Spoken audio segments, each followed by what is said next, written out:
10వ తరగతి పాస్ అయిన విద్యార్థులు ఐఐటీలలో ప్రవేశం కొరకు ఈ నెల 18వ తేదీ నుండి జూన్ 30వ తేదీ వరకు అప్లికేషన్ల దరఖాస్తు తీసుకోవచ్చని కాకినాడ ప్రభుత్వ ఐటీఐ ప్రిన్సిపల్ వేణుగోపాల్ వర్మ తెలిపారు. కాకినాడ ప్రభుత్వ ఐటీఐలో ఏర్పాటు చేసిన మీడియా సమావేశం ప్రిన్సిపల్ వేణుగోపాల్ వర్మ మాట్లాడుతూ రాష్ట్ర ప్రభుత్వం ప్రభుత్వ ప్రైవేటు ఐఐటీలలో ప్రవేశాల కొరకు ఆన్లైన్ విధానాల్లో అభ్యర్థులు జూన్ 30వ తేదీ వరకు దరఖాస్తులు చేసుకోవచ్చన్నారు. ప్రతిభ ఆధారంగా వారికి కోర్సులు కేటాయించడం జరుగుతుందన్నారు. కాకినాడలో గల గవర్నమెంట్ ఐటీఐస్, ప్రైవేట్ ఐటీఐస్, అదేవిధంగా కోనసీమలో ఉన్న ప్రైవేట్ ఐటీఐస్కి అడ్మిషన్స్ నిర్వహించడానికి ఆన్లైన్లో రిజిస్ట్రేషన్స్ అన్నీ కూడా ఆహ్వానిస్తున్నాము. ఈ ఆన్లైన్లో రిజిస్ట్రేషన్ చేసుకోవడానికి పిల్లలు ఎస్ఎస్సి పాస్ అయి ఉండాలి. ఎస్ఎస్సి పాస్ అయిన విద్యార్థులందరూ కూడా ఐటీఐలో చేరదలుచుకున్న విద్యార్థులు ఆన్లైన్ ద్వారా ఈ అడ్మిషన్స్ ప్రక్రియకి ఆన్లైన్లో రిజిస్ట్రేషన్ చేయించుకోవాల్సి వస్తుంది. ఈ రిజిస్ట్రేషన్ అన్నది లాస్ట్ డేటు జూన్ 30వ తారీఖు వరకు ఉంది.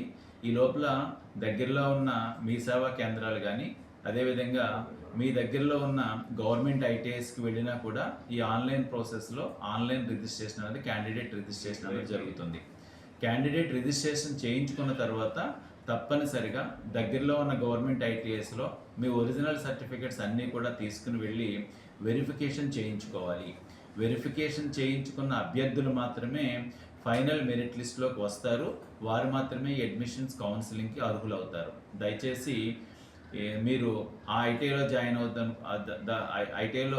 జాయిన్ అవ్వదలుచుకున్న విద్యార్థులందరూ కూడా ఆన్లైన్లో రిజిస్ట్రేషన్ చేసుకోవాల్సిందిగా కోరుచు మీకు మరిన్ని వివరాలకి అదేవిధంగా మమ్మల్ని సంప్రదించడానికి 9440408182 అన్న నెంబర్కి ఫోన్ చేసి మీరు మరిన్ని వివరాలు మా దగ్గర నుంచి తెలుసుకోవడానికి అవకాశం ఉంది.